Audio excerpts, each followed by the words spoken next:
Qui aurait imaginé que notre propre réglementation deviendrait l'arme de notre défaite industrielle? Aujourd'hui, on décrypte cette stratégie redoutable à travers 5 modèles qui vont exploser l'ordre établi. Du BYD Shark hybride rechargeable au Changan Hunter diesel, ces machines chinoises ne viennent pas juste concurrencer nos Hilux Ranger et consorts. Elles viennent les balayer grâce à des prix défiant toute concurrence et une fiscalité sur mesure. Alors, révolution ou catastrophe industrielle? Comprenons d'abord le mécanisme diabolique qui va permettre cette invasion. L'homologation N1, c'est celle des véhicules utilitaires légers. Sur le papier, elle concerne les camionnettes et fourgons destinés aux professionnels. Dans la réalité, c'est devenu l'échappatoire de tous les constructeurs qui veulent contourner les taxes environnementales délirantes de l'Union européenne. Un pick-up homologué M1, c'est-à-dire en véhicule particulier, se mange de plein fouet le malus au poids et les pénalités CO2. Résultat, jusqu'à 15 000 € de taxes sur certains modèles. Le même véhicule, en N1, zéro malus, zéro pénalité.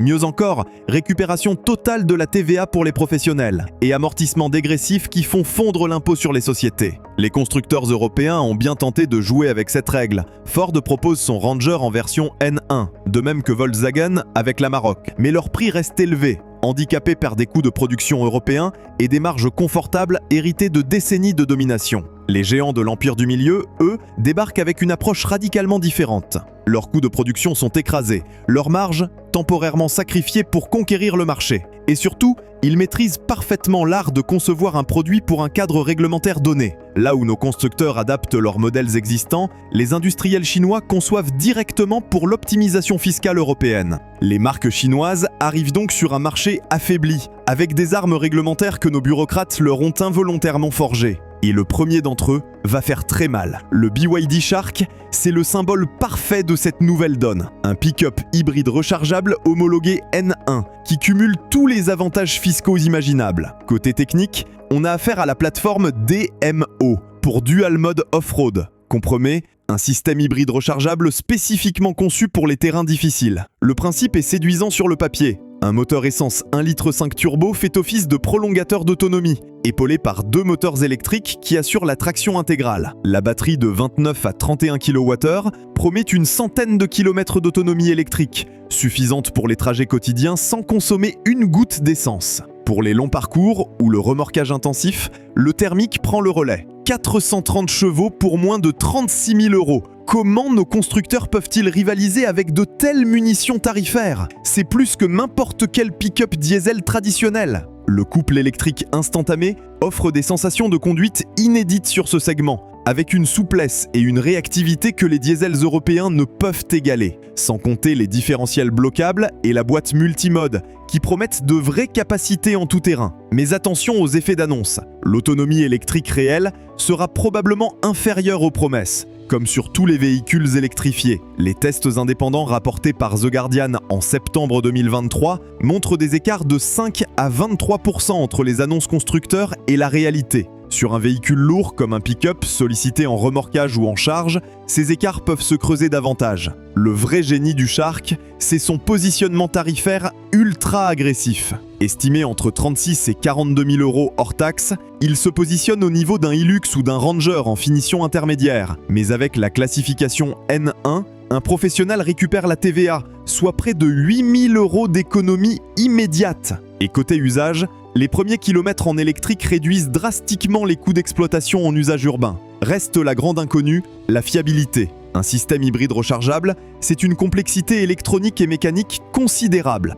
Mais l'arsenal chinois ne s'arrête pas là, car parallèlement, d'autres marques misent sur des approches plus conventionnelles, mais tout aussi redoutables. Great Wall Motors, avec son pick-up Cannon, également commercialisé sous le nom Power selon les marchés, incarne l'approche pragmatique de cette offensive chinoise. Ici, pas de révolution technologique ou de batterie haute tension, juste un bon vieux pick-up diesel conçu pour faire le travail au meilleur prix possible. Le cœur de la machine, c'est un 2 litres turbo diesel, développant entre 163 et 184 chevaux selon les versions. Avec ses 400 Nm de couple, il se place dans la moyenne du segment, suffisant pour tracter les 3 tonnes réglementaires et transporter la tonne de charge utile promise. La boîte automatique 8 rapports est fournie par ZF sur les finitions hautes, garantie d'un comportement routier civilisé. L'architecture reste classique, châssis échelle, pont arrière rigide, boîte de transfert pour la transmission intégrale. Rien de révolutionnaire, mais l'assurance d'une robustesse éprouvée et d'une maintenance simplifiée. Great Wall Motors ne réinvente pas la roue.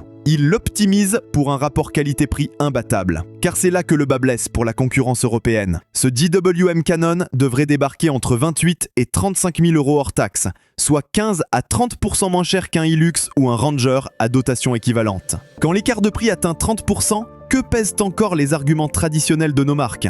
Avec la norme professionnelle, un professionnel se retrouve avec un pick-up complet et bien équipé pour moins de 30 000 euros toutes taxes comprises. Impensable avec l'offre européenne actuelle. L'équipement de série fait d'ailleurs honte à certains constructeurs traditionnels. Écran tactile central, caméra tout autour, aide à la conduite complète incluant freinage d'urgence, régulateur adaptatif et maintien de voie, des éléments facturés en options coûteuses chez la concurrence sont ici livrés d'office. Mais cette offensive tarifaire soulève évidemment des questions. Comment JWM peut-il proposer de tels prix ? La réponse tient en partie au coût de main-d'œuvre chinois et aux économies d'échelle considérables du marché intérieur, mais aussi probablement à des subventions déguisées et à une stratégie de prix prédateur destinée à conquérir des parts de marché avant de remonter progressivement les tarifs. L'autre interrogation concerne la qualité et la durabilité. Les premiers GWM importés en Europe font plutôt bonne impression, mais le recul manque pour juger de leur comportement à long terme. L'insonorisation, la finition intérieure, la tenue de route sur nos infrastructures européennes,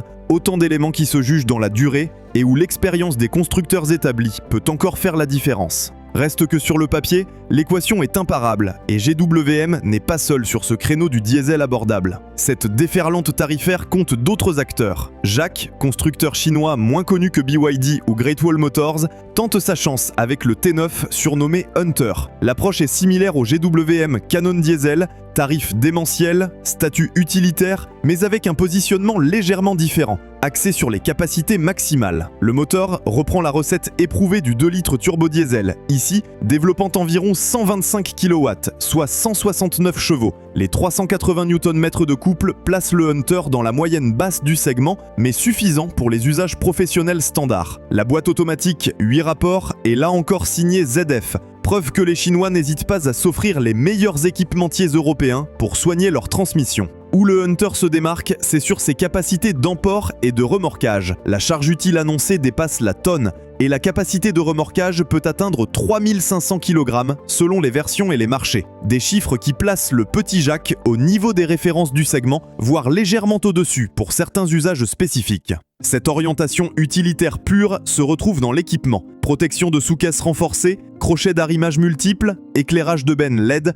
Jack a manifestement conçu son Hunter pour séduire les professionnels qui font vraiment travailler leur véhicule. Pas question de jouer les pseudo-SUV de loisirs, le T9 assume pleinement sa vocation d'outil de travail. Côté tarification, les estimations le placent entre 30 et 36 000 euros hors taxe pour les finitions de base, avec des versions tout-terrain et luxe qui peuvent grimper à 40 000 euros. Toujours en deçà de la concurrence établie, mais avec un écart moins dramatique que sur le GWM Cannon, JAC semble privilégier une approche plus équilibrée entre prix d'attaque et rentabilité. L'inconnu majeur reste le réseau de distribution et de services après-vente.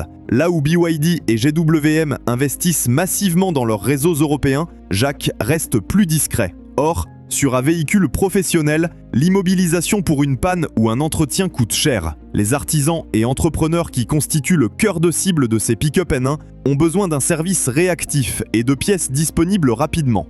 Mais l'arsenal de l'empire du milieu ne se limite pas aux nouveaux entrants. Des marques déjà implantées en Europe via d'autres segments préparent également leur arrivée sur le marché des pick-up. SAIC Maxus présente un cas particulier dans cette offensive chinoise. La marque est déjà présente en Europe via sa gamme d'utilitaires électriques e-Deliver et thermiques Deliver. Elle dispose donc d'un réseau de concessionnaires et d'ateliers atout considérable pour l'arrivée du pick-up T90. L'histoire de ce modèle illustre parfaitement les tâtonnements de l'industrie automobile face à l'électrification. Maxus a d'abord lancé au Royaume-Uni une version 100% électrique du T90 équipée d'une batterie de 88 kWh.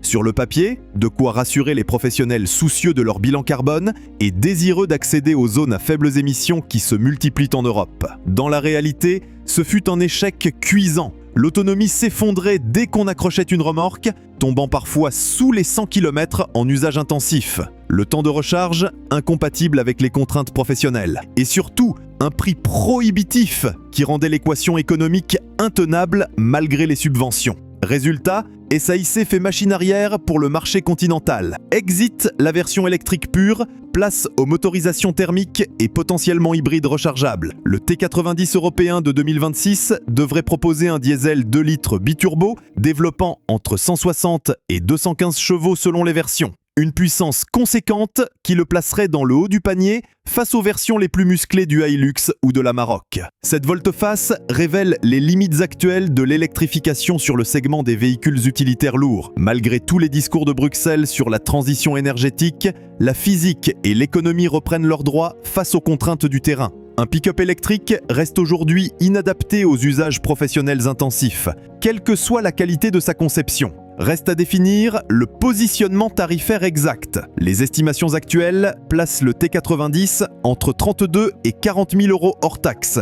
Cette stratégie plus premium pourrait d'ailleurs séduire une clientèle différente, moins sensible au prix qu'à l'image et au service. Les entreprises moyennes qui renouvellent régulièrement leur flotte et cherchent un interlocuteur stable, plutôt que les artisans qui comptent chaque euro. Mais l'offensive chinoise ne se limite pas aux purs players. Certains constructeurs jouent également la carte de la co-développement et des synergies historiques.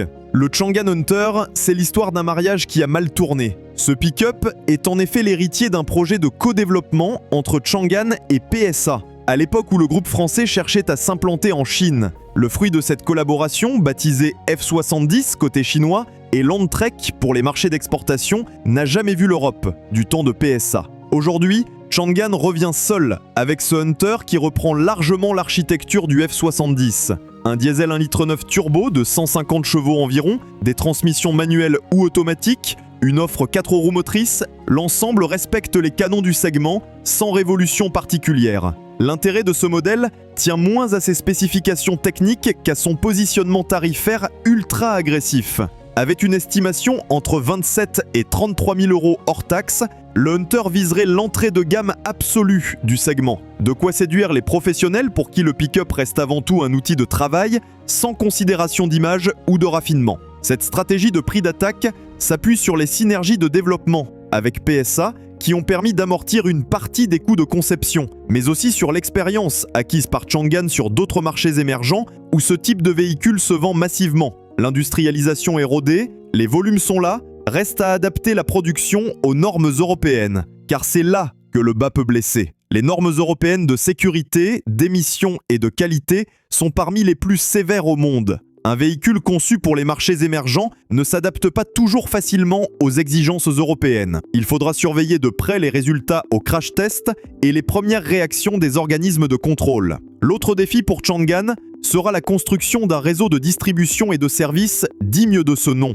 La marque a annoncé une offensive européenne lors du salon de Francfort 2023, mais les réalisations concrètes restent limitées. Sur un marché aussi exigeant que celui des véhicules utilitaires, où l'immobilisation coûte cher, la qualité du service après-vente peut faire ou défaire une marque. Cette offensive chinoise sur les pick-up N1 n'est que la partie émergée de l'iceberg. Elle révèle une stratégie plus globale d'exploitation des failles réglementaires européennes que nos constructeurs subissent quand les Chinois l'utilisent comme un bulldozer contre notre industrie. Prenez les statistiques de vente d'utilitaires en Europe, selon les données douanières européennes de 2023. Depuis 2020, les immatriculations N1 explosent littéralement. Pas seulement sur les vrais véhicules professionnels comme les fourgons, mais aussi sur toute une gamme de modèles à la frontière entre l'utilitaire et le particulier. Pick-up SUV dérivés, véhicules mixtes.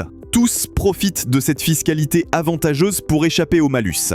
Les constructeurs européens ont bien tenté de s'adapter. Ford propose son Ranger en version N1 avec banquette arrière bridée et quelques aménagements cosmétiques. Volkswagen fait de même avec la Maroc. Mais leurs coûts de développement et de production, leurs marges traditionnelles, les handicapent face à la concurrence chinoise. Car derrière ces tarifs démentiels, il y a une réalité économique implacable. Les constructeurs chinois bénéficient de coûts de main-d'œuvre très inférieurs, d'une chaîne d'approvisionnement intégrée et optimisée, et probablement de soutien public déguisé sous forme d'aide à l'exportation ou de conditions de financement préférentielles. Cette concurrence déloyale, dénoncée régulièrement par les industriels européens, trouve dans la réglementation N1 un terrain d'expression idéal. L'avenir nous dira si ces pick-up chinois parviendront à dépasser cette barrière psychologique. Mais une chose est certaine, leur arrivée marque une nouvelle étape dans la mondialisation de l'industrie automobile. Une étape qui pourrait bien sonner le glas de la domination européenne et japonaise